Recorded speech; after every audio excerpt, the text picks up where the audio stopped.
پیاز کے پراٹھے۔ ایک گاؤں میں میرا نام کی ایک نیک دل عورت رہتی تھی۔ وہ غریب تھی مگر اس کے ہاتھ کا ایک خاص ہنر تھا۔ وہ دنیا کے سب سے مزیدار پیاز کے پراٹھے بناتی تھی۔ ہر صبح سویرے اٹھتی، پیاز سے آٹا گوندتی، تازہ پیاز کاٹتی اور اپنے چھوٹے سے ٹھیلے پر پراٹھے بنانے لگتی۔ اس کے پاس زیادہ پیسے نہیں تھے مگر اس کا دل بہت بڑا تھا۔ اکثر غریب بچے بھوکے اس کے پاس آتے جن کے پاس ایک سکہ بھی نہیں ہوتا، لیکن میرا انہیں خالی ہاتھ واپس نہیں بھیجتی تھی۔ وہ مسکرا کر انہیں گرم گرم پراٹھا توڑ کر کھلا دیتی۔ ایک دن ایک امیر آدمی اپنی بیوی اور بیٹی کے ساتھ اس کے ٹھیلے کے پاس سے گزرا۔ پراٹھوں کی خوشبو نے انہیں روک لیا۔ وہ بڑے بڑے ہوٹلوں میں کھانا کھا چکے تھے مگر جب انہوں نے میرا کے ہاتھ کا پراٹھا کھایا تو وہ حیران رہ گئے۔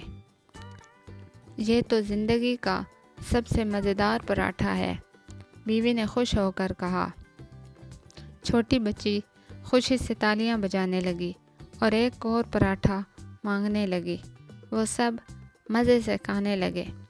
جب امیر آدمی میں بٹوا نکالا تو میرا نے مسکرا کر کہا، جتنا دل چاہے دے دیجئے، اتنا ہی کافی ہے۔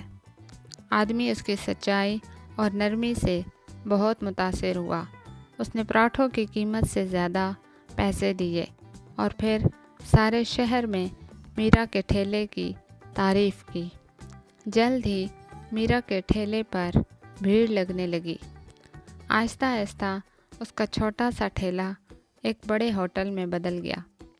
اس نے اس کا نام رکھا پیاز پراٹھا ہاؤس۔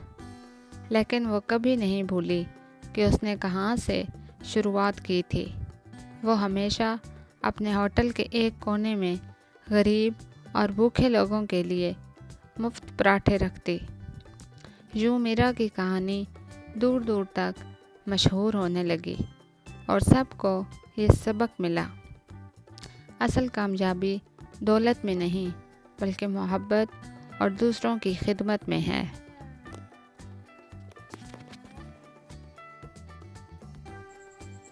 اگر آپ کو یہ کہانی پسند آئی ہو تو چینل کو سبسکرائب کریں، ویڈیو کو لائک کریں اور ایسی مزید کہانیوں کے لیے بیل آئیکن ضرور دبائیں۔